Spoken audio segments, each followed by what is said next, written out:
Hi, I'm Bob Robotti, Robotti and Company. We're very happy today to have with us Gavin O'Dowd. Gavin is the CEO and the Chief Executive Officer of Haypp Group.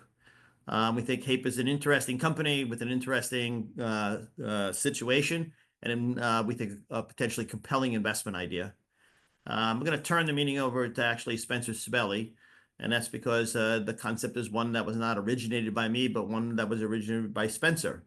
So therefore, we have a team here of 14 people who look for, we think, compelling investment ideas that the market doesn't properly understand, and therefore make for great investment opportunities. And Spencer did the work to unearth this one, has done the heavy lifting to keep it in front of us and what the opportunity is. So Spencer, I'll turn it over to you. Thank you, Bob. Before we get started, just want to read an important disclosure. So please be advised that this event is being recorded. This presentation is for information purposes only and should not be construed as investment advice or solicitation to invest. Past performance does not indicate future results, and investing involves risk, including loss of principal. With that out of the way, let's just sort of dive into it, Gavin. So thank you so much for taking the time.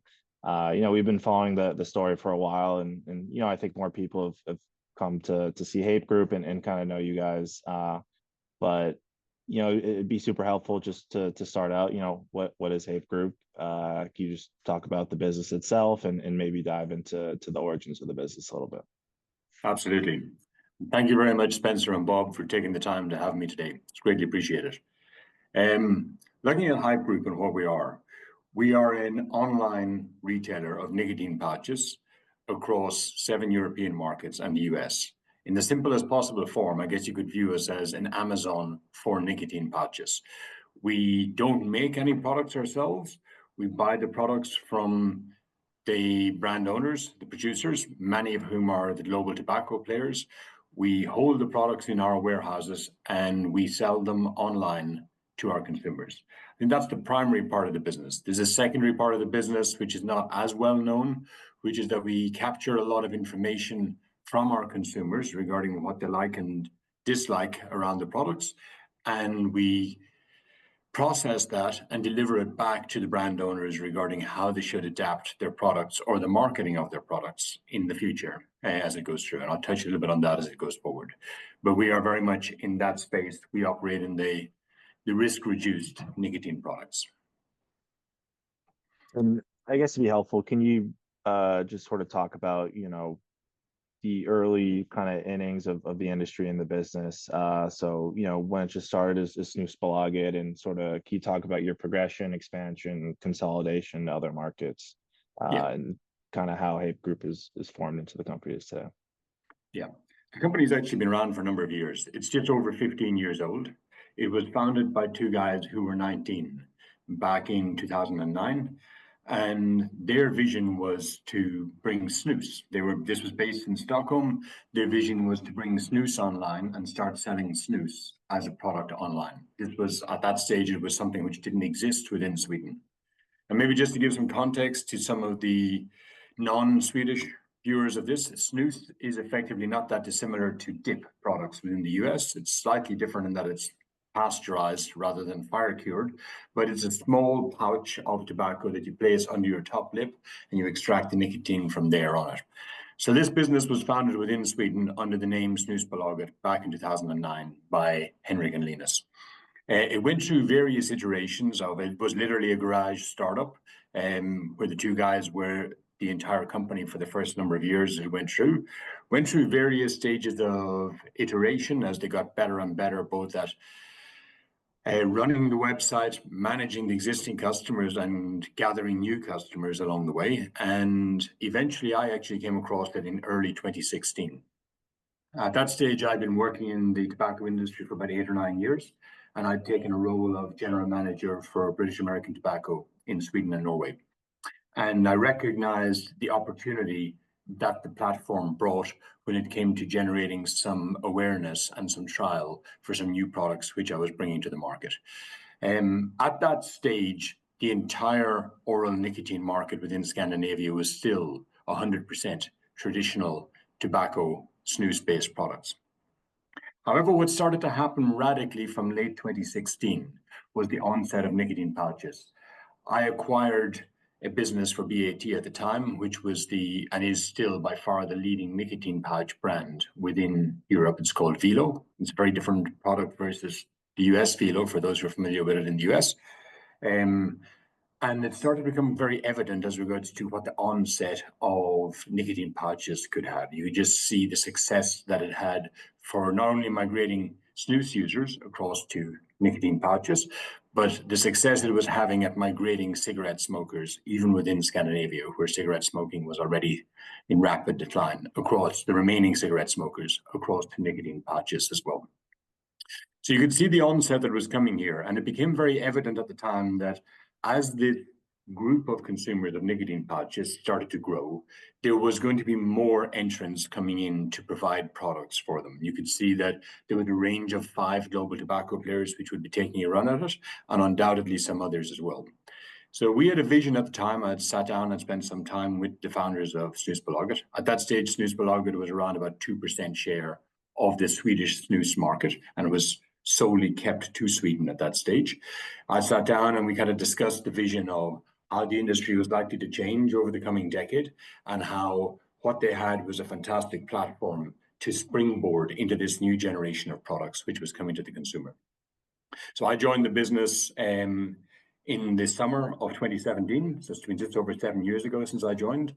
I brought a few of my old team with me, in particularly around the legal and regulation space on the category, and we took a run with a view of firstly getting towards dominating the nicotine pouch retail sector within Sweden, then expanding across other markets. We first expanded across Norway, we then expanded across the UK, then German-speaking Europe, and then we actually acquired a business to give us a footprint here in the US, which was also selling traditional tobacco products, mostly dip in the US, so we would have that platform to expand across for the US market also.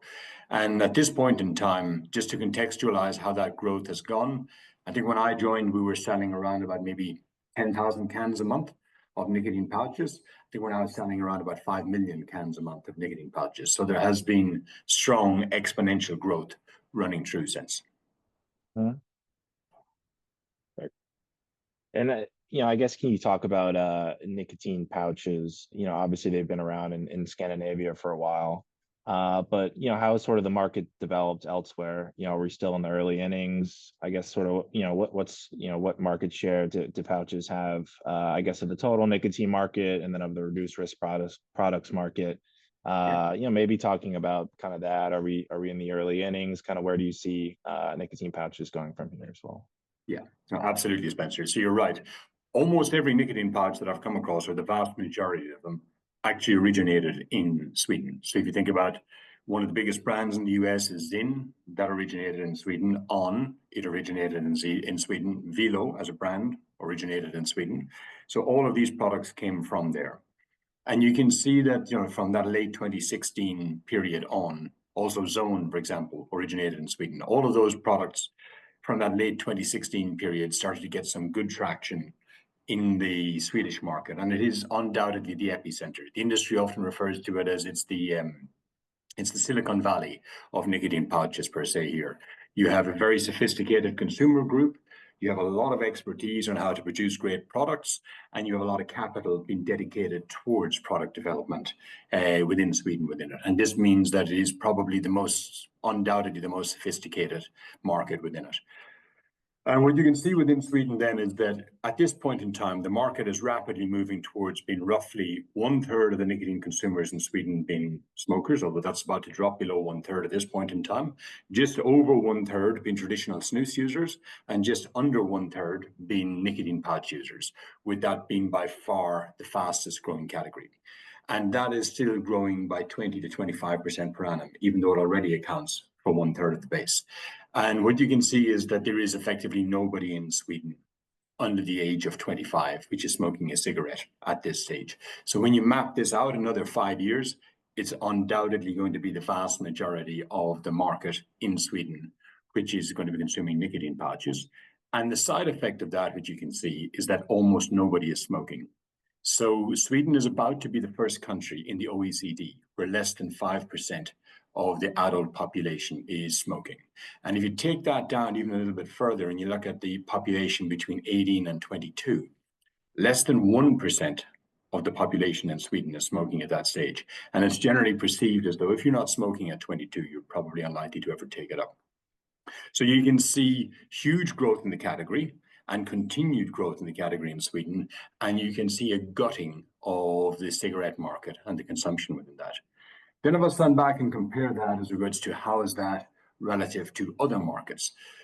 So I think probably the one which is most relevant here is to how to compare it to the US. It is operating at this point in time that it's about 2 to 2.5% share of the US total nicotine market.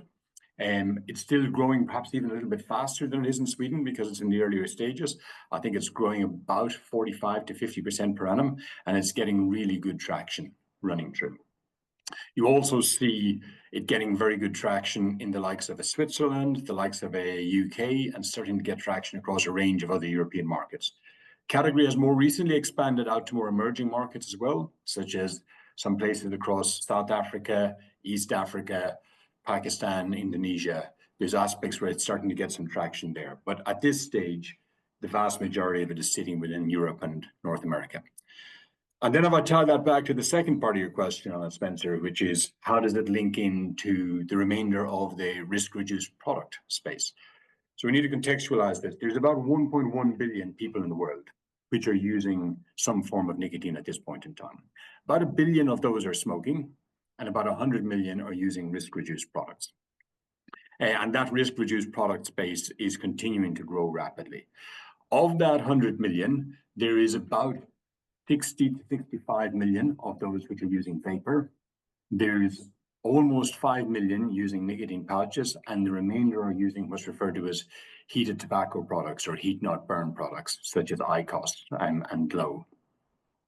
Now, the category within there, which is growing, of course, from a smaller base, because there's only roughly 5 million people using nicotine pouches, but the category which is growing fastest by far is nicotine pouches. And it's the category that the industry is doing the biggest bet on. You can see all of the 5 global tobacco players have all invested heavily in this space organically, and some have invested very heavily in this space inorganically as well. You can see a range of M&As they've gone through over the last 2 or 3 years, from the biggest one probably being Philip Morris's acquisition of Swedish Match just over 2 years ago. So there's 1.1 billion, so there's a strong consumer base that they'll move across of that 1 billion of them to the risk-reduced products. Within that, nicotine pouches is the smallest, but the fastest growing space within it. And it is the space that all of the large manufacturers are placing their bets. And in addition, there's a range of smaller companies which are taking significant bets on this piece as well. Mm-hmm. Thanks. And I think it's probably interesting to touch on maybe the consumer dynamics and purchasing habits. Right, with cigarettes, consumers are they stick to one brand. They'll smoke it for several decades. I know in Sweden, the pouch market there, kind of market shares for different pipeline of new products coming through. In Europe, there's much less restrictions on the product which you can bring. There's just a lot more restrictions on the marketing which you can do around it, which means we see a substantial number of new products coming to the market every given month. Many of them from the existing players, whether it's new SKUs or new brands, a lot of them also from new entrants, which is entering into the space.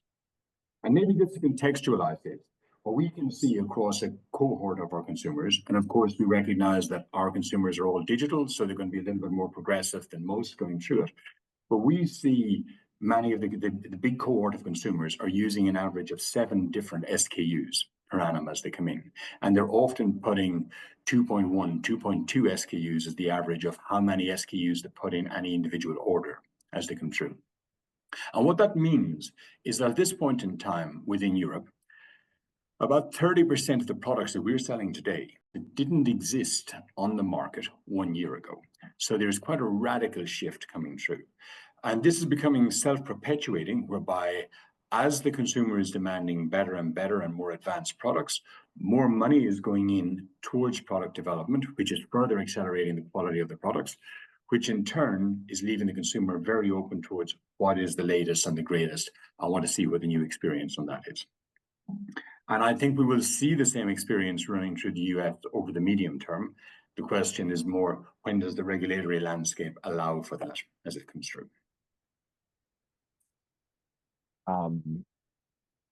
So I think now's a good time to go into, the business itself.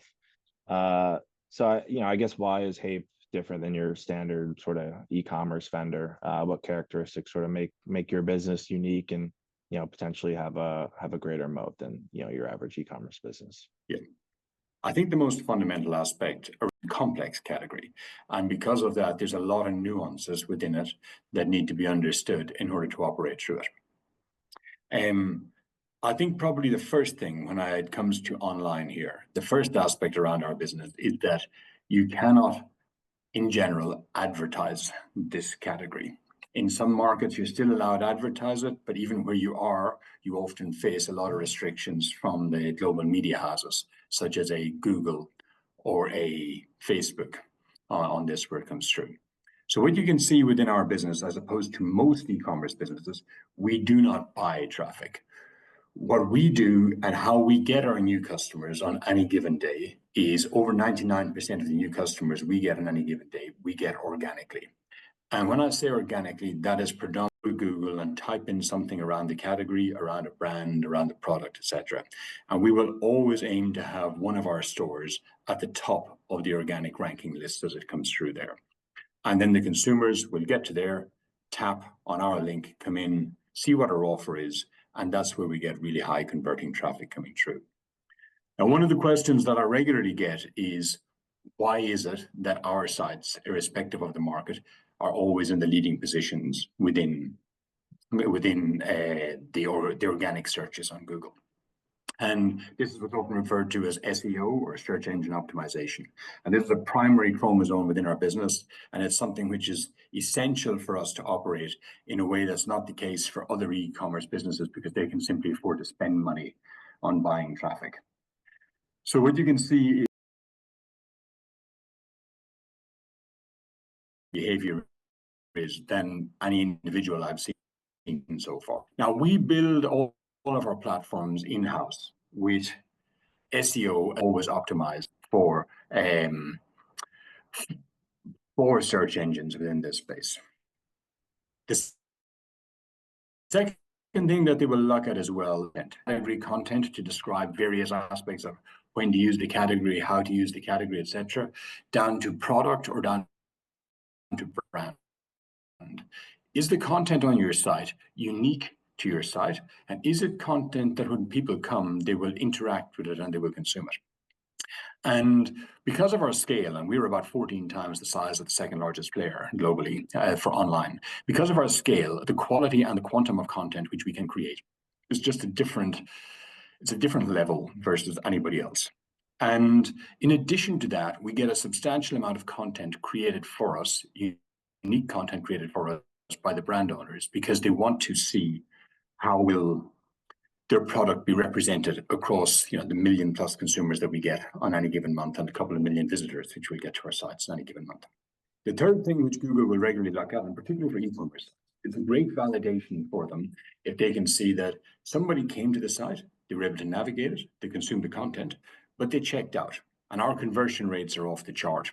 And in addition to that, our retention rates of consumers coming back again and again is off the chart. And I think there's a couple of different nuances to our business, but when it comes back to the first moat around our business, it's that somebody tomorrow, if they can get their permits in place and they can get their sites running and their logistics infrastructure running, they can set up another business. But what they can't do is buy their way to get material volumes of traffic coming in. And you can see this within our results as well as it comes out. Our percentage of marketing is less than 1% of our revenue, and it's been ever increasing for the last 4 years. So this is a very robust moat to our business. I think the second moat to our business is actually more fundamental than that even, which is the overall operating model. We generate, because of our size and our scale, our buying power is better than anybody else's buying power. Our ability to be able to manage our variable costs when it comes to picking, packing, shipping is more efficient because of our scale. Our ability to scale our fixed costs, whether it's our warehouse setup, our team, our technology infrastructure, our platforms, because of our scale, is much more variable, is much lower per unit than the smaller players.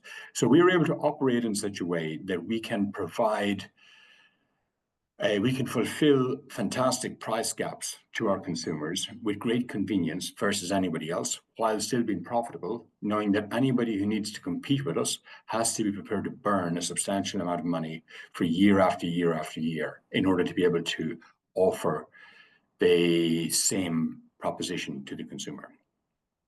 So I think these are two key components to it. Yeah, that makes a ton of sense. And, acquiring customers is just the first piece. And then, you have to compete on price, and, you have this existing infrastructure, which makes it quite difficult.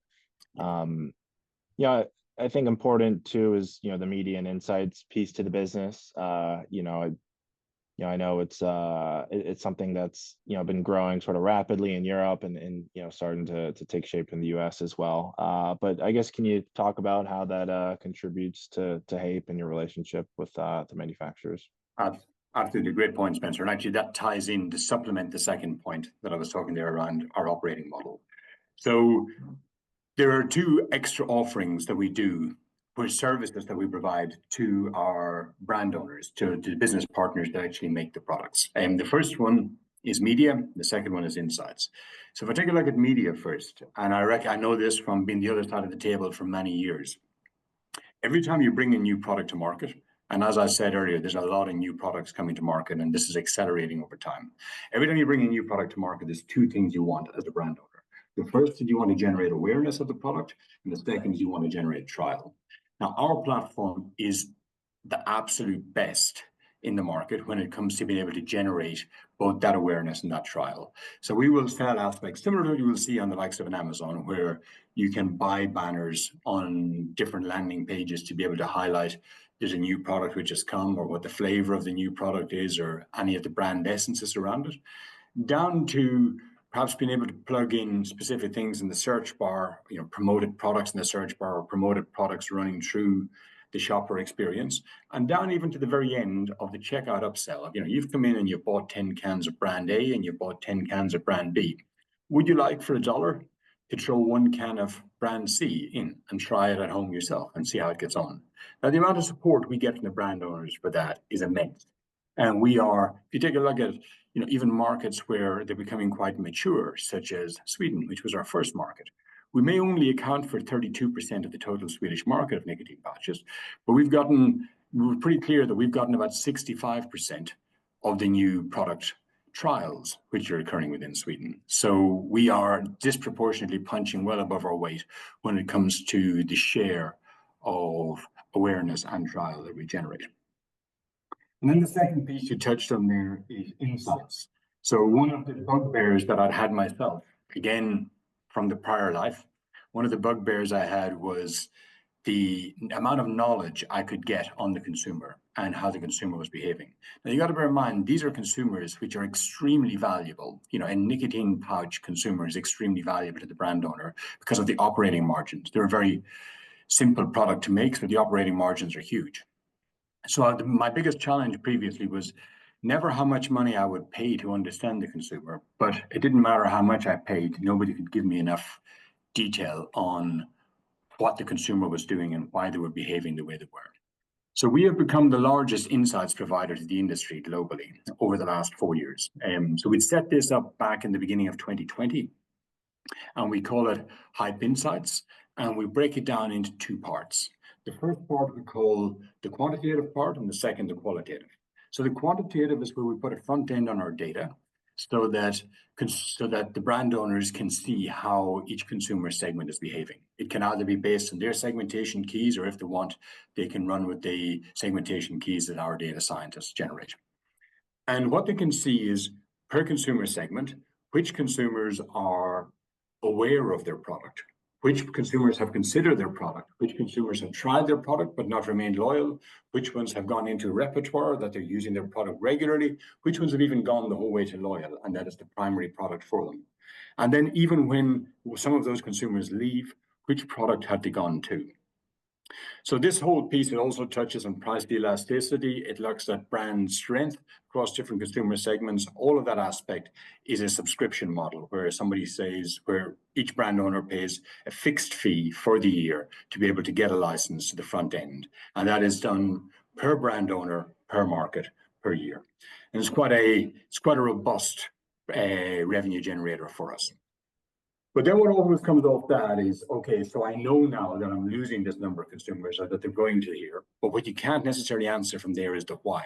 And that's what brings us into the second part, which is the qualitative piece of our insights.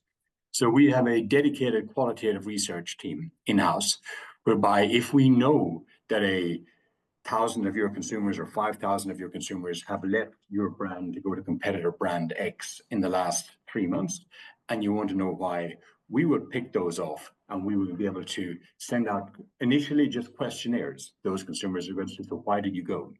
Was it because of the brand expression? Was it because of the price? Was it that the product was too strong? Was it that the flavor was wrong? We just say, for example, you get a scenario where they come back and they say, it's the flavor. The flavor just wasn't up to scratch anymore. Then we can get into, okay, was it that the flavor was too sweet, too bitter? Was it that the flavor didn't smell right when you opened the can? Was it that the flavor didn't last long enough when you had the pouch under your lip? What was causing the issues here? So we can get it down to a really granular basis here. And then what we often do with that is we will bring that back and work with the brand owners to say, well, look, guys, we suggest you make 3 or 4 alterations to your products, come up with a couple of thousand cans of each, and we will go out and test it, both with those consumers who've already switched, but we'll also test it with your current franchise, and we'll test it with what was your targeted source of business as well. And you can determine which of these products you believe you would like to bring to mainstream within the market. And this ties in really well with the other part of the business on media, which is that then when they decide which products they want to bring, they often want to pre-launch these ones on our sites and see how well they perform before they go to the very expensive process of bringing them out for nationwide distribution. And for our consumers, this is brilliant because it means that our consumers get access to products well in advance of when they're available in the mainstream market. So that really strengthens our relationship with our consumers as well as regards to this is the place where you come to get the latest and greatest and where it is. And when it comes back to tying back the whole media and insights piece, so for the media and insights, we charge set fees for those, and we invoice the brand owners for it. And it is quite a significant value base within our business. We don't go public with the exact amount of where it is, but we do guide that it's a high single-digit share of our revenue. And as you can imagine, there's very little variable cost to this, so it's an extremely profitable part of the business.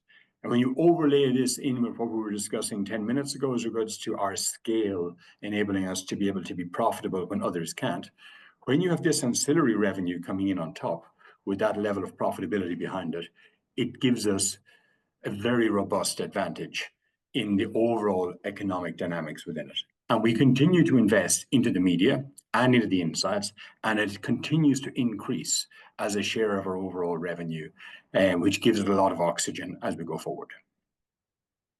Right. Yeah, and a lot of this data is pretty hard to capture, through brick and mortar retail. So it's it's really sort of a competitive edge you guys have built, and have the scale to do so as well. Yeah, we have about 5,000 data points per consumer at this point in time. So it's a very different scale on this, and especially then when you overlay that with the data science capabilities that we've developed over the last 4 or 5 years as well. Yep. And I guess just talking about brick and mortar, if I'm a consumer, why would I use a Haypp website instead of going to my local convenience store? And I guess, on top of that as well, if you're a manufacturer, I guess beyond just the media and insights piece, like why would I want to work with Haypp versus, solely doing retail distribution? Yeah. If I start with the consumer, there's 2 primary reasons why the consumer wants to buy with us rather than offline. We do a lot of research in this, and we're always keeping a close eye on it. And it's not that unusual versus a lot of other online businesses. It's price and assortment. And if I look at price, first of all, we run at a material price discount versus offline. So in our core markets, we often run at 20 to 30% price discount versus offline. In our growth markets, we operate at 30 to 40% discount versus offline. Now, we know we don't need to run with those levels of discount in order to keep our customers, but those levels of discount are fantastic for encouraging consumers to move from offline to online in the first place. And that is a key component within it. Is, if you're getting through 20 cans, if you're getting through 20 cans of nicotine pouches a month, and you're able to save $2 a can or $2.50 a can as it comes through, that starts to add up. It's $50 a month, which you're saving by coming online. And the second one is around assortment. And if I look at even the most advanced markets, as I was alluding to earlier, that's probably Sweden in this market category at the moment. You go into a goods store, it's going to be carrying 20, 25 SKUs. You come online, we're carrying 800 SKUs. So you have a really broad assortment. And you also know that many of those SKUs are SKUs which you won't be seeing. Even if they succeed really well, you won't be seeing them offline for 6 months or 12 months. So if you want the best and the latest and the greatest, online is the place where you come for it. So for us, the key reasons which we see from the consumers is price and assortment. That's the key aspects for coming online. I guess, with your average sort of consumer, once they place their first order, do they generally, stay online for good? I guess, how does that sort of work? You talk on sort of rough retention rates or anything you can share there? Yeah, so the way we generally measure retention rates is over a 70-day period. But what we can see is that over that window, about 67, 68% of the consumers who buy with us will have come back and bought a second time. And for us, the real trigger point is when they buy a second time. If we get them a second time, we have them for life. There will be a group which will come in and try once, and for one reason or other, it doesn't work. But once we've gotten you the second time, we have you for life. And we have to bear in mind that any given day, about 88, 89% of our sales are going to already existing customers. And the more time that goes by and the more we've refined our systems, we see the loyalty levels continuing to increase. And you can see this within our data as well, whereby, we've been growing now by maybe, I think in the last quarter, we were growing by about 43% in nicotine pouches. For each of the last 3 years, it's been growing somewhere between 40 and 45% as it's come through. And you can see there's a degree of that is an uptick in customers. The majority of it is an uptick in customers, but you can also see a degree of an uptick in our share of each customer's wallet. So the second year where we have somebody, we get a much higher share of their annual consumption versus the first year. The third year, we get an even higher share again.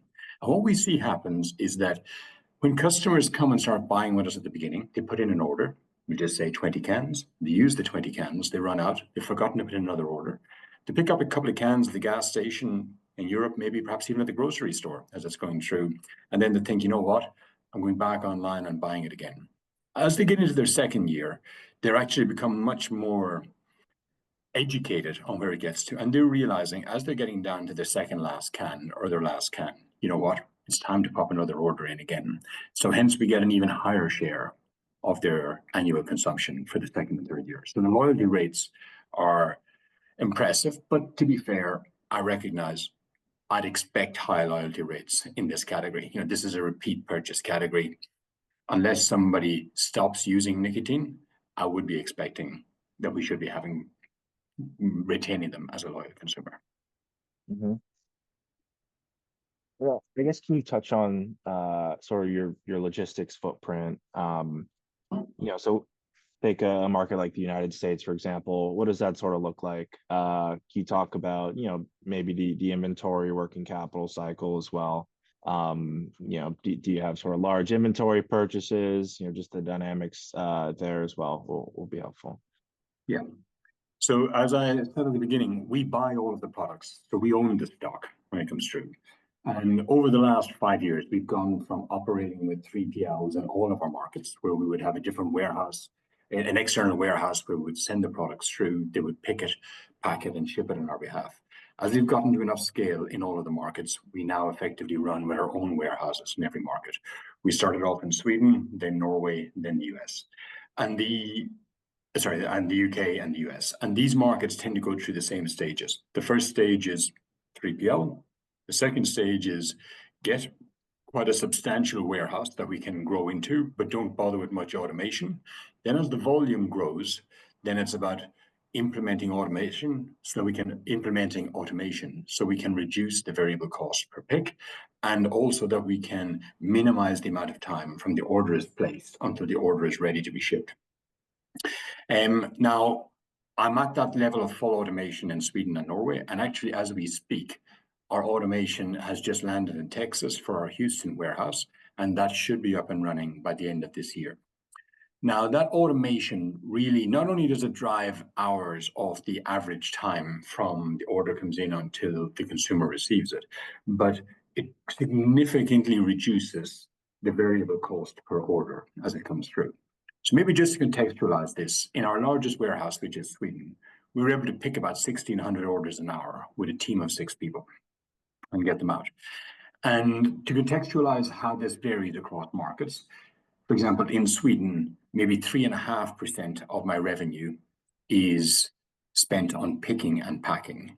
If I compare that to where we are in the US today, with our Texas warehouse, before we bring the automation in, that's running about a 9.5%.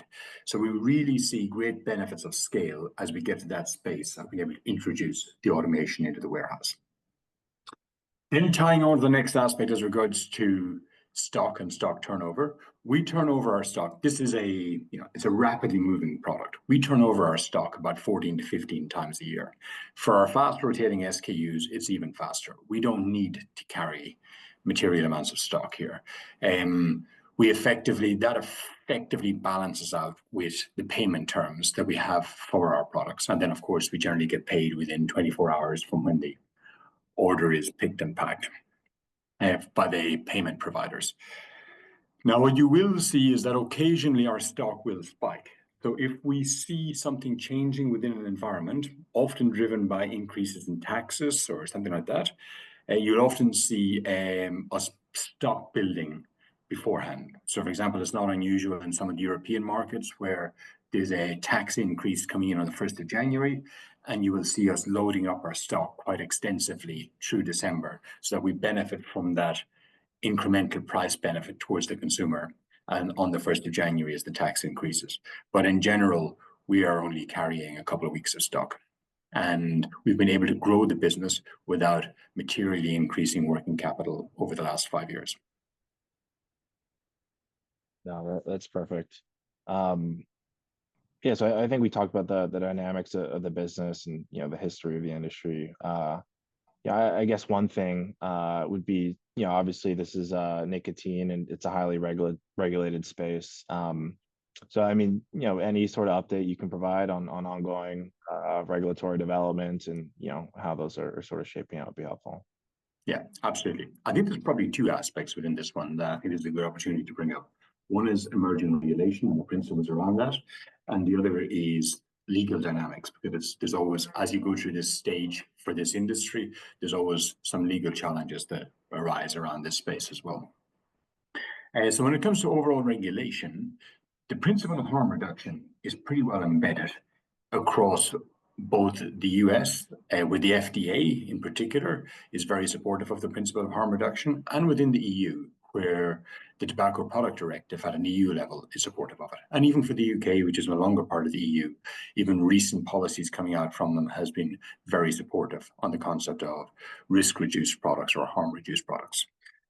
So we see that as being quite positive. However, then we need to get to see what exactly are the specifics of how some of this regulation emerges over time. We need to make sure that the products that are brought to the market are sufficiently controlled, that they all remain safe, and that they don't attract underage people to the category, and how to balance that with making sure that the assortment remains wide enough to be able to get as many people off cigarettes as possible. Then maybe on the second half of it, around legal, it's actually, as the category has been showing explosive growth over the last few years, there is a range of legal dynamics that we're navigating through at the moment. The 2 ones which have cropped up that we're involved in, the first one relates actually to Sweden, where the local municipality, which would effectively be like a city council, for Stockholm, which is where our head office is based, they're the ones which issue the licenses to be able to operate, the same as they would issue a license to a local bar to be able to operate, to sell alcohol, etc. Of course, for us, it's a nationwide distribution, but you have to base your license in one specific location. They actually, we were the company back in 2018, which pushed for licensing to be brought into Sweden, because we feel as though as the category would move in the direction that we expected it to move, we wanted to make sure that any poor players within the space weren't going to be allowed to continue to operate, because they could just tarnish the reputation of the overall category. And that did come in 2020. And during 2020, we went and walked the local municipality through all of our processes for what we did, particularly with a focus on youth access prevention. This is the piece we're proudest of. They were very supportive of that, and they gave us our license, and we progressed on from there. Maybe just to explain how we do youth access prevention in Sweden. So there is a concept in Sweden called Bank ID that everybody uses. You can use it for accessing to your bank, use it for accessing if you're going to the doctors, you can use it for voting across some of the Scandinavian markets, you use it for buying a house. There's quite a broad range of topics for this, and it is something which is locked to you as an individual, set up when you go to a bank. We were actually at the forefront of this, and it's over 9 years ago since we said Bank ID would be introduced onto our systems, and everybody uses that for every transaction going through on our platform. So we are 100% confident, not only that we don't sell a product to one underage person, but that we have a digital record for every individual to guarantee who we sold each product to. Now, there's been a debate with the local municipality where they have said that they believe it would be better if we did our age verification at point of delivery, which we disagreed with because it's not as robust as what we have. However, we didn't get a chance to engage properly on this and discuss it with them. And what they have said is that for our traditional products, so the traditional snus, which is, becoming less and less important for us as a group, it accounts for less than 20% of our sales, and it's in decline as nicotine pouches that we're all about. For that, they said that our license should be removed because of how we were managing youth access prevention. Now, we're very confident that this was something which they shouldn't have been making this decision on, and we've now moved this process into the court system, and we will continue to operate as usual as this goes through. And we feel very confident on where we are and what we've done here. However, as a belt and braces, we have also implemented full age verification at point of delivery as well. So now we don't just age verify at point of sale, which I think is the most critical aspect to it, but we also follow it up with age verification at point of delivery. So this is something that we think we will get clarification from the courts on it over the next couple of years. And I know that, we're not alone on this. Many of the large retailers within Sweden have also been struggling with this and their local municipalities around it. And I think everybody's looking forward to a degree of clarity from the court systems on this. The second case is one that we're in the process of in San Francisco, where we are in the middle of a discussion with the city of San Francisco regarding the sale of flavored products into the city. We have about 360 locations. In general, you can sell any product which is legal to be sold at a federal level within the US, you can sell in most locations. There's a couple of states where you cannot sell at that level, but such as Massachusetts, but in general, you can sell flavored products everywhere. However, there's often some local restrictions at a local, perhaps at a city level or at a county level within the US. And we have about 360 locations across the US that we don't sell flavored products. We restrict them based on postcodes. So if your postcode is in that area, you can't buy the product. We actually had taken an opinion from a leading external law firm back in 2021 regarding whether San Francisco we could sell flavored products or not. And we got that opinion repeated again in early 2024. In both cases, it was unequivocal that we could. We're now in a debate with the San Francisco authorities regarding the sale of the flavored products and the ambiguity as regards to whether we could or not do so. And we look forward to reaching a conclusion on this one in the not too distant future. And we've made a reserve in our Q3 results, a provision should that case go against us. Perfect. Yeah, I think that sums it up well. I think we'll leave some time for a question and answer session. So if you have any questions, just shoot them in the Q&A box, and we'll do our best to answer them. And if we can't answer them on this call, I'll reach out and have all those answered. So I think a big question sort of we have here. You did mention in the Q3 report that you expect to have sort of a minimal supply of Zins in the U.S. business next quarter. So I guess any kind of further commentary on that. I know there's been sort of widespread Zin shortages, but any kind of additional color you could provide, or just sort of generally explain the situation would be helpful. Yeah, absolutely. Well, I think first of all, when it comes to the overall dynamics within the market, the category has grown much faster than I think anybody expected. And from Q1 this year, there was a supply and demand imbalance when it came to Zin within the market. And you started seeing a lot of issues cropping up across the brick and mortar space.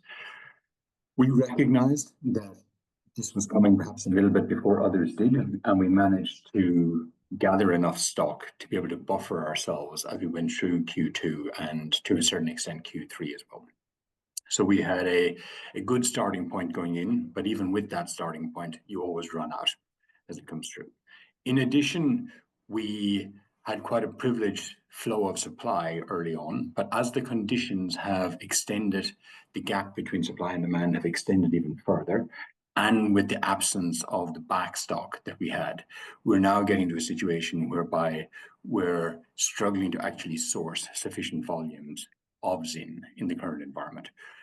We recognize, and I wanted to be upfront with people as I was going through the Q3 announcement, so that people recognize that we're facing these problems during Q4, and we don't know whether or not we're going to be able to resolve the problems during Q4. So I wanted to give people a little bit of a heads up of recognize this is coming when it comes to the results that would be coming out in February from here. However, we also kind of explained that the dynamics within the US has been altering quite extensively, not just since the Zin shortage came in, but I would go so far as to say back as early as mid-2023, where we see a substantial amount of growth coming through from other brands. And I think it'd be really interesting to see how they fit in with Zin in the market as Zin gets back into full supply, and we hope Zin will be back in full supply by early 2025. And I think if you look at these other brands, you can see them breaking down into two categories. There's one category of some very strong products, relatively strong products, I think, which were established and have been on the market for a couple of years, and we're starting to outpace the market performance from mid-23 on. But they were struggling with having awareness with the consumer. And to an extent, if you go back to early 23, the nicotine pouch category in the US was synonymous with Zin. Now they've been getting good traction, and then you overlay that with the shortage of Zin, they've been getting accelerated traction coming through. The second piece that I'm seeing is that a couple of the global tobacco players have actually bought local US products, and one has already brought them to the market just before the summer of this year, and those products are exceptionally good and getting great traction. And there's another one about to launch before we get to the end of this year. So what I see is a market which is continuing to grow extremely fast, where there is a supply and demand imbalance from the leading brand. And at the same point in time, you can see a range of other brands starting to get really good traction and resonating with the consumer and developing good switching patterns from it. So it's becoming more of a natural market dynamics as it goes through. And even for our Q3 results, you could see that even though we had been in supply of Zin for effectively all of the quarter, 100% of our growth came from those other brands where the consumers are recognizing the broader range. And it ties in a little bit with my point earlier on as regards to consumers come to us for assortment. So I think we want to recognize that we could be in for a choppy Q4 here as results coming through on it, but the fundamentals of how the market is moving will bring us back that when we're back in supply with Zin at some stage in the new year, if not beforehand, we should be able to actually operate with a more fragmented brand base, which I think is not just to the benefit of the consumer, but also I think for the benefit of Haypp Group over the medium term on this as well. I mean, I think it's important to note as well, you're fully stocked on all your sort of international websites with Zin. So, you guys have a very healthy relationship with them and order in sort of large volumes. Absolutely. We are by far the biggest retailer of Zin or any other brand in Europe for nicotine pouches at this point in time, because it's a different product which is in Europe, and there's no gap between supply and demand for that product in Europe. They don't have the same supply constraints that they have for the US product. And just, sort of on my end, like just thinking through this, if you're Philip Morris, you don't want to be the one brand that, no one can sort of order online, especially as the PMTA process sort of comes through. So, it's in their best interest to have sort of all the online players, including yourself, fully stocked with Zin. Absolutely. And it's not just to be able to access the consumer, which is critical in itself, but it's also about understanding how the consumer is adapting and adjusting and being able to recognize that. And then, of course, when you overlay it with, our youth access prevention, where, as opposed to offline retail, we don't only make sure that everybody is over 21, which is buying our products, we also keep the digital record to be able to guarantee that they're over 21. So, we pride ourselves in being at the forefront, not just on assortment, but also in compliance. So I think we're recognized by the industry in general as regards to, we are the partner that people want to work with here. And so I guess this leads into a similar sort of question, but who are your biggest sort of online competitors? And then, there's also sort of several questions on why don't the manufacturers sort of beef up their own DTC offerings? So I guess what's stopping them from doing so? And, why do you exist is essentially their question. That's a good point. Good point. So let me take those in reverse order regarding the D2C ones first. So the manufacturers all do have D2C offerings and all have had for many years across, even in our home markets of Sweden. You see it in the UK, you see it in the US. So they do have these offerings that it goes through. However, you got to bear in mind why it is the consumer comes to us in the first place. They're coming for assortment and they're coming for price. On assortment, on a D2C platform, you cannot get the broad range of assortment or where it's coming through. And simply there's not an option. And when I talk about consumers putting multiple SKUs into the basket, these are multiple SKUs of different brands. So that gives us a huge advantage regarding the D2C platforms. And this is why, after 5+ years of investment into the D2C space, it is not a strategically important area for any of the brand owners. The second reason that I've said that consumers come to our sites is pricing, where we operate at a material discount versus brick and mortar. Now, this is not unique to this industry, but it does create a dilemma for the D2C platforms as regards to how can they have the vast majority of their sales going through brick and mortar retail and not antagonize them by undercutting the pricing on their own D2C platform. And that's the dilemma that they've had to deal with, but not only them, many brand owners in other categories have had to deal with for a number of years. So for that reason, we operate in that space where we're able to provide the assortment, we're able to provide the price benefit, and for that reason, we have the vast majority of the online share. And then maybe touching on the second part of your question there, Spencer, regarding competitors. So we have competitors in every market that we operate within, often local competitors and disconnected from each other, so they're often independent competitors. People are asking as regards to examples of who they would be. So in the likes of Sweden, it would be Min Prilla. In the likes of Norway, it would be Snus 365, and in the likes of the US, it would be Prilla. All of these, we've got to bear in mind what share of the overall markets we have in these markets. So in Sweden, we're operating with about 85% of the online market. In Norway, we're operating with about 80% of the online market. In the US, we're operating with about 80% of the online market as well, if you exclude the illegal online players which are coming through to the market. So we do have small players in each market, different individuals in general. And because of that they've been different, they don't necessarily get the leverage of scale for what we're able to get to from our multi-market infrastructure here. Mm-hmm. Perfect. we have a few questions on, the recent elections in the United States, and, kind of what that potentially means for the category. And maybe tie that into as well. We have a few questions on sort of the PMTA process itself.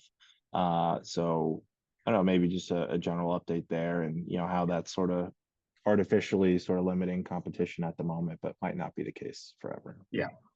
Well, since it's kind of from the existing administration, let me start with the PMTA process. So the PMTA process is as such that you needed to have, if your nicotine pouch, and this is equally valid for vaping products or anything else, if your product wasn't on the market by 2016, you could not bring a new product to the market until you submitted it for a PMTA approval. So you get a marketing granted order from the FDA, and then you can bring the product to market. There was a specific niche that was left out of that, which was specific for products which were made from tobacco-derived nicotine. This is where you extract the nicotine from the tobacco plant. However, nicotine is a compound, so you can create it in a laboratory to the exact same specifications. And what started happening was that a range of new products started coming to the US market, which were made from this synthetic nicotine. And they are the products which you're now seeing being launched more extensively, often by the global tobacco players over 2024. For those products, they needed to be on the market by 2022. And if they weren't already on the market by 2022, they need to go through the same process before it comes through. Now, the FDA have been very, very slow on processing these products. And I think there's, you see a lot of documentation by much of the industry with views and perspectives on that.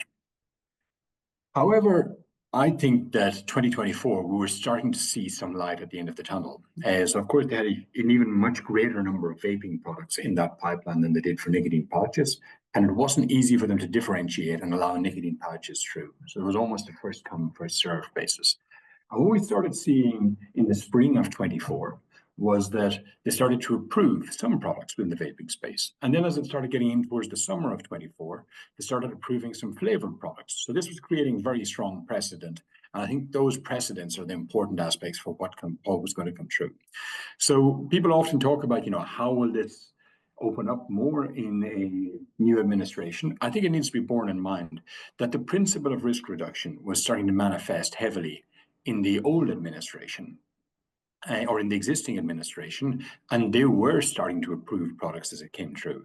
And now what the new one looks like, well, I'll be honest, it's a little bit early to say. It's only been a week or 10 days, and policies haven't been explicitly stated out there. Sure, I know there is a lot of views out there within the industry that Republican administrations have often been much more friendly for the freedom of choice here when it comes to people, particularly when it comes to products which have had such a positive health impact on society by moving so many people away from cigarettes. Me personally, I'd like to wait and see and give it a little bit longer. Mm-hmm. And we have, several questions on just talking about the dynamics with taxes, at least compared to other products. So, just how changes in excise taxes affect the consumer. Do you expect these products to be sort of taxed more significantly going forward? Right. I know in Sweden, actually, they've been lowering sort of excise taxes on the product. So I guess sort of how that plays out. And, I guess that sort of fits into the eventual regulatory regimes in both the EU and US, which aren't exactly clear right now. But yeah, any color on that would be helpful. Yeah.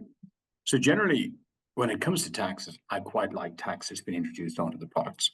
It includes the government into the relationship around the category quite firmly, because they then have, also an economic vested interest, not just a public health vested interest for how the category performs from there.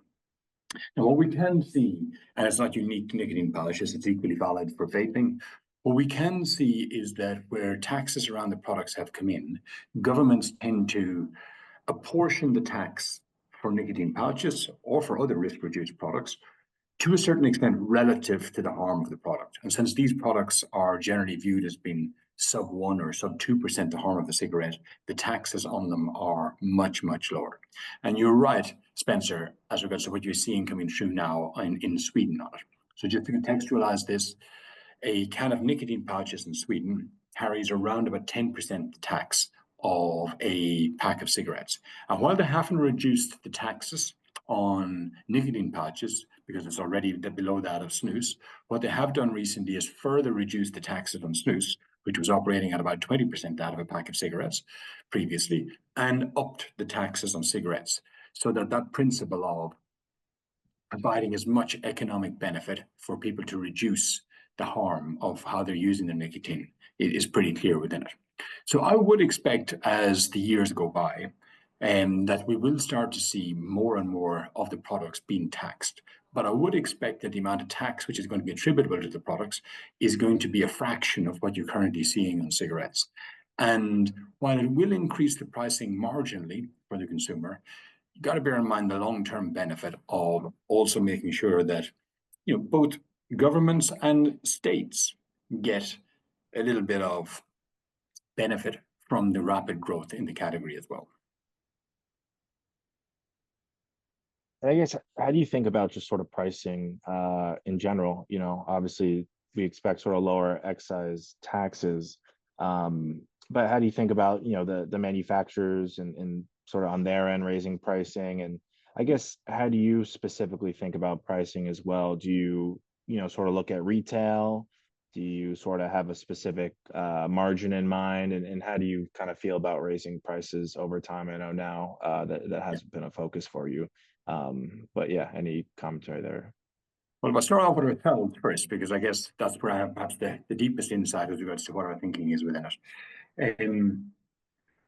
As I said earlier regarding pricing, while we know that we don't need to have the price gaps that we have in order to retain our customers, they are fantastic to be able to accelerate the migration from offline to online. And while I see the category showing the types of growth that it currently is, and online showing the multiples of that regarding how the category is growing, then I view it as though we are in a land grab phase, and every extra percentage point of a market that I can take through that stage is going to pay back dividends in bucket loads on the other side.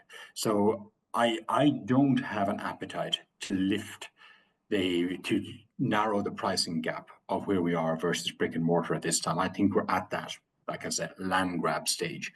Doesn't mean we will be there forever, but I don't know how long this stage could last. There could be years ahead of this because of the potential that the category still has ahead of it. Then when it comes to how the industry is evolving on pricing, well, the industry is still making huge margins. So you have to bear in mind the margins which has been made on some leading nicotine pouch brands are multiples of the margins which have ever been made on cigarettes. So there's quite a lot of huge margin in there. However, it needs to be borne in mind that as the category has grown, it's attracted a lot of competition from the other industry players, particularly from the large five, but from others outside of that as well. So it's difficult to see how those two factors are going to play out, but my best guess is that there's not going to be substantial amounts of manufacturer-driven pricing over time. There will be a little bit of excise pricing coming in, but it still has to be borne in mind as to how affordable this category is in every market relative to other forms of nicotine. You see within the US, you can pick up your average can of nicotine pouches for about $5 in most areas, $5, $6, and in many spaces it's $12, $15 for a pack of cigarettes. So affordability is not the challenge. The consumer has the affordability here. But I think competition across the brand owners as it increases will perhaps slow substantial price increases going through here. Right. That makes sense. I guess, can you discuss the potential sort of impact of AI and maybe changes to the Google algorithm? And then just sort of another question as well, how many I guess what percent of your customers just search your websites directly versus just searching like by sort of Zin online? And do you see that sort of once you get someone's first order, are they just going directly to your site or kind of still kind of come through Google? Yeah, absolutely. The second one is an easier one, so I'll start with it. What we see is the longer we have a consumer, the more likely they are to go to just plugging our details straight in and coming from there. Either straight in as regards to going to the search bar or going to the sidebar and simply sticking in, Haypp in there, or going to Google and putting our site name specifically into the Google search. So it's the same thing. And we're now dealing with percentages of direct, what we refer to there as direct traffic. That's above 40% in our core markets. And we see the longer we are that we're established within a market, the higher and higher percentage of that it tends to operate. And that's because we have a more loyal base. The longer we've been with us, you don't see people do that very much in the first 6 months. You can do it a lot more in every 6-month window as goes through from there. That's quite a sizable base. Then when it comes to what's the impacts of AI going to be on our space, and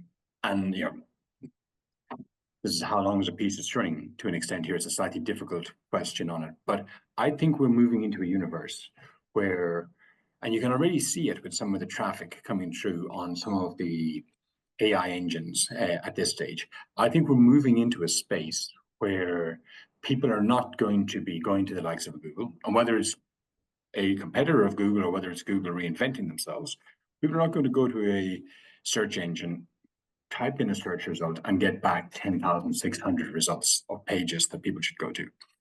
I would be greatly surprised if we're sitting here in 3 years and that's the dynamic to it.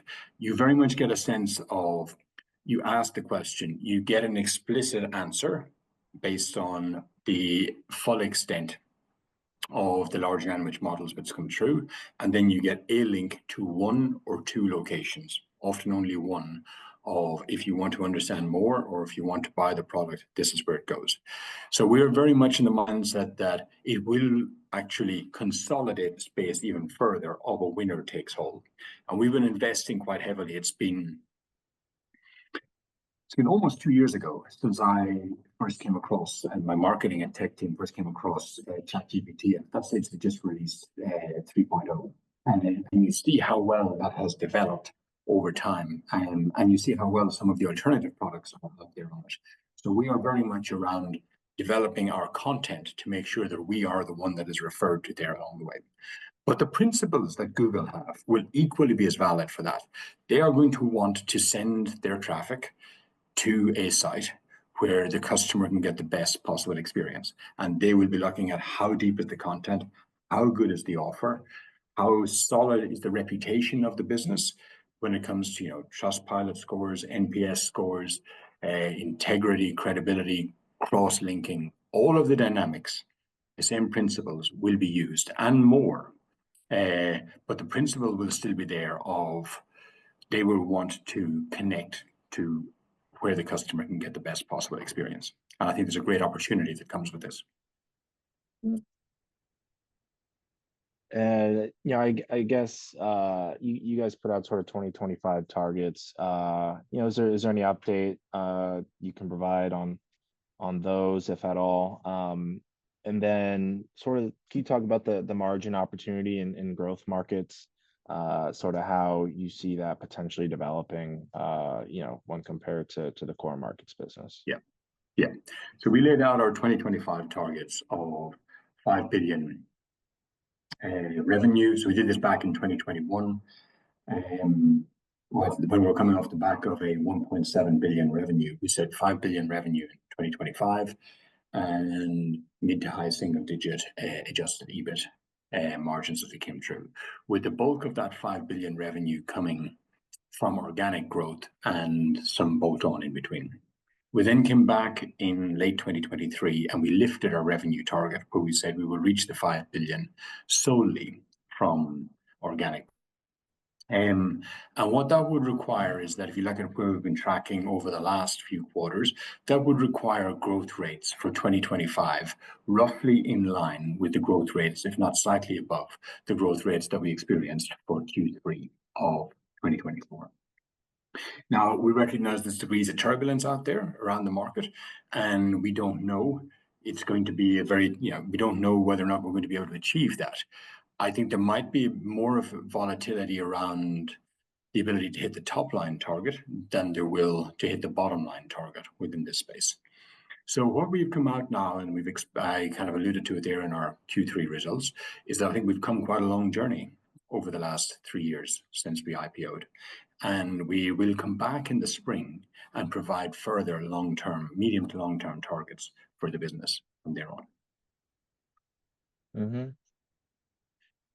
I guess, can you talk, you touched on this a little bit, but for your US sort of Zin consumers, do you have any sort of rough numbers on how many are, sort of cycling between and switching to other products? And then, obviously with the Zin shortage, there's a missed revenue opportunity. But you do make a, significantly higher margin on other products. And, it's potentially accretive to the bottom line. So I guess, can you discuss that dynamic? And, why do you kind of make, better margins on non-Zin products? And I guess it's also sort of leading into like, how it works when you negotiate and discuss with manufacturers directly. Yeah. So when it comes to the migration between brands, well, as you can see, if all of our growth in the recent quarters have come from challenger brands coming through, the majority of these will have initially entered the category, as we see in every market. They generally enter the category through the leading brand and then recognize that maybe there's broader assortments of products which more meet their needs. So you can see a lot of migration between the brands, and you see that accelerating heavily. Like I said, starting in late 2023 and accelerating heavily through 2024. Then when it comes to the margins, yes, we often do both between direct margin, but also with the benefits of the media and the insights, and particularly on the media space, I guess, because the insights are slightly different. We often see a lot of promotional activity coming through for the other brands where they want to make sure they have a compelling offer there for the consumer to be able to come and try the brand and make sure it's in their basket for the second and third offers until they get up to a level of a degree of loyalty, or at least to get the product into their repertoire as it goes through. So we do often make more overall margins on the other products. So you're right on the basis that even if there is a reduction in our overall sales because of a shortage of Zin during Q4, it's not expected to have a material reduction in our profitability for our growth markets. So I think that shouldn't be a problem. We should be able to sustain that. What I would like, though, is that as we were starting to automate our Texas warehouse, I need to make sure I'm back up to full stock in order to be able to release. There's no downside from managing this automation at this stage, but the material uptick in profitability that I would like to get from that automation, I need to make sure that if I get that automation running later on this quarter, running smooth, it may take until I'm back up towards full volume before you start to see the benefits of moving that, pick and pack cost coming in at 9% of revenue. I'm not suggesting it'll immediately go down to where we are in Sweden of 3 to 3.5%, but to start to release those benefits out to the growth market bottom line as well may take an extra few quarters. Mm-hmm. And I guess, can you touch on, additional sort of compliance costs? So let's say, you have to implement age verification at point of delivery, across the entirety of the business. Do you expect sort of a material uptick in costs surrounding that? And I guess maybe touching on sort of compliance costs in general as a piece of the larger business. Yeah. When it comes to compliance costs, it's a double-edged sword. We invest a lot of money into compliance and have done over the last few years. This is a precursor. It's effectively a license to operate. And there's no detracting from it. It's a cost, but it also creates quite a substantial barrier to entry, whereby brand owners in particular only want to work with people where they can see they have the capabilities and the mindset to be able to operate with compliance in this space, particularly around youth access prevention. This is at the key of this space. So I view the investment we put in, I view the money we spend on compliance as an investment. It's not just the right thing to do, but it is that basis of competitive advantage. Then coming back to aspects like you talk about there of the cost of delivery, the cost of age verification and delivery. Well, actually, in many cases, there's almost no cost, if not no cost for this. So if I take Sweden as an example here, slightly different behavior within the country when it comes to perhaps the US, when it comes to how people receive their products when they're on the way home. Generally, people don't want the products delivered to their apartment or to their house, but instead you have a lot of these boxes which are positioned at bus stations, train stations, things like that. And as you come out on your way home in the evening, you walk past and you pick up the box. Now, the way we've actually done this is we decided we needed to invest in a digital solution for this. So we have a solution whereby I talked earlier about Bank ID and how robust it was for the point of sale when the transaction is occurring online. But what we have now is that when you get to those boxes and you pop in your code, before the box will open, a QR code comes up on the screen. You need to scan the QR code with your phone, and then Bank ID opens and does the biometrics of your face. You need to move your head until it does the biometrics of your face, guarantees you are who you are supposed to be, and then the box pops open and goes from there. So as with all things digital, while there's a degree of cost in getting it set up, the actual operating cost and maintaining it from there is pretty much non-existent. Now, there is other shipping providers which we use for more rural areas where people do like to have products delivered to home. It's the minority of our products, and the actual incremental cost is not material on this space. So we believe we can handle this quite well. And where possible on compliance, we love digital solutions to compliance, because even if there is a material one-off cost in getting them up and running, they scale extremely well, and they give us digital records on where we are so we can validate the robustness of everything that goes through here. Mm-hmm. Perfect. And how do you think about sort of entering new markets for nicotine pouches? Are you sort of waiting for a regulatory scheme to develop EU-wide in the US, North America? I guess, how are you sort of approaching that right now, in any specific sort of countries that come to mind? Yeah, so I think the mindset that we've been running is that we're in a pretty lucky position, and I don't know how much of this is luck rather than brilliance. I think I can attribute a bit of it to luck at least, or a good chunk of it to luck here along the way. We're in the most sizable, the most valuable nicotine pouch and risk-reduced product markets in the world at this point in time. The US is, of course, the largest. The UK is number 2. Germany is number 3. And then, of course, for nicotine pouches, there's quite a sizable base running across Scandinavia. So what we recognize is as we dipped our toe in there and we're preparing for expansion over time, we realize actually there's a lot of depth to these markets, not just for nicotine pouches, but we can also see for the European markets where there's a very different relationship with vape.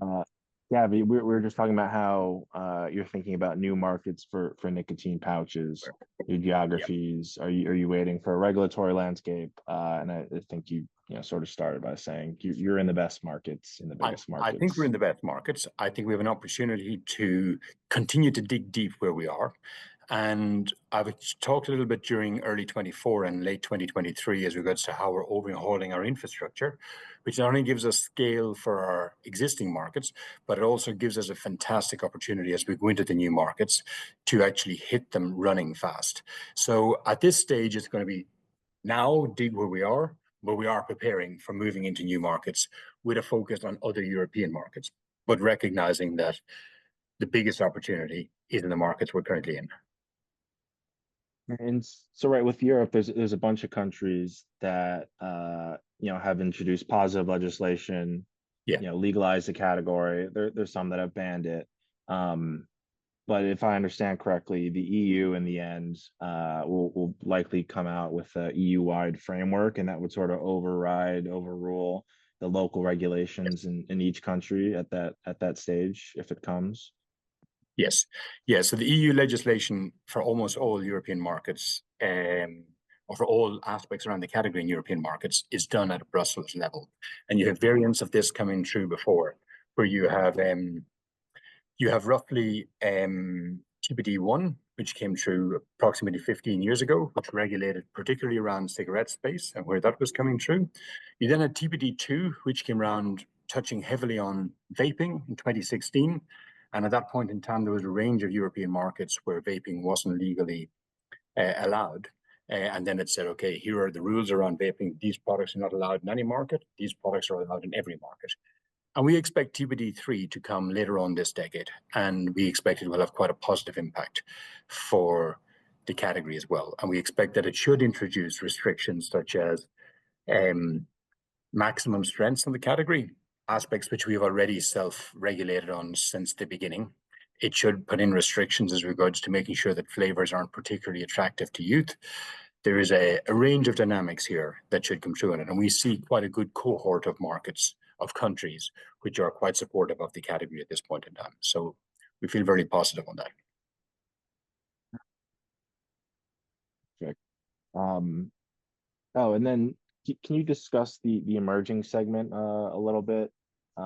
So right last year you started reporting on a brand new segment in addition to the core and growth markets. So I guess what does that specifically consist of, and kind of how do you sort of see that developing? Yeah.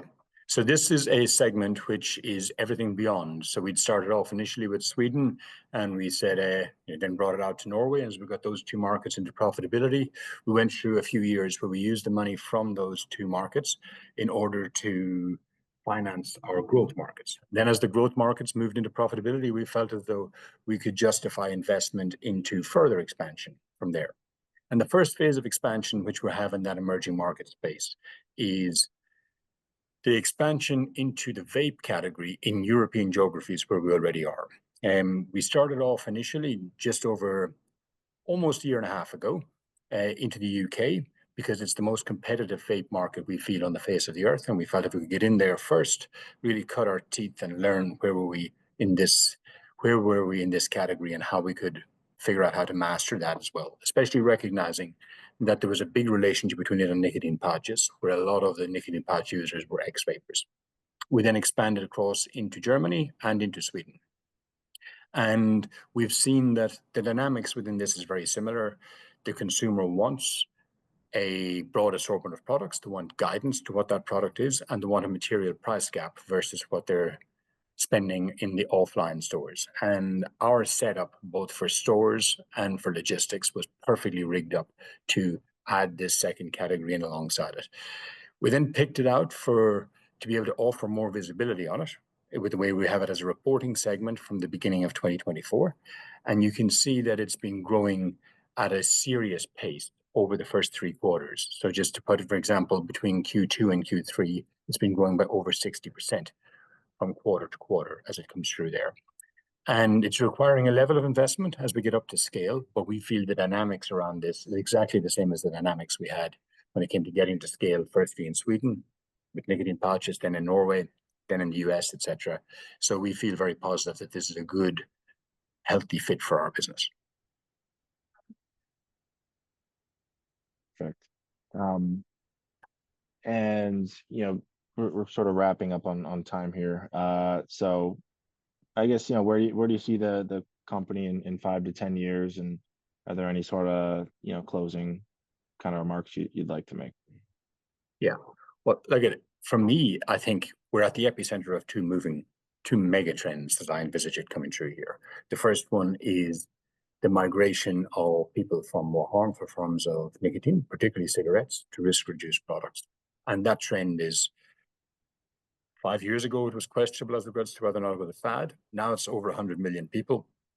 And it's continuing to show robust year-on-year growth, strong double-digit growth, even with a base like that as it goes through. So I see there's that trend going through. In addition, I see the trend of how suitable this category is for online and how well online has been increasing in penetration. And like I'd said, you can now see some of our markets where we're more than 30% share of the market on where it gets to. So we're going to continue. We're not going to reinvent the wheel here. We're going to continue in the sweet spot of where we are, and we're going to continue getting better at it. And what we're going to do is we're going to expand, as we already have. We're going to expand the assortment across into other form of risk-reduced products, and then we're going to expand into other geographies. But again, with a predominant focus on North America and Europe on this piece. And we will continue to refine our operating model to be able to extract further value out of it.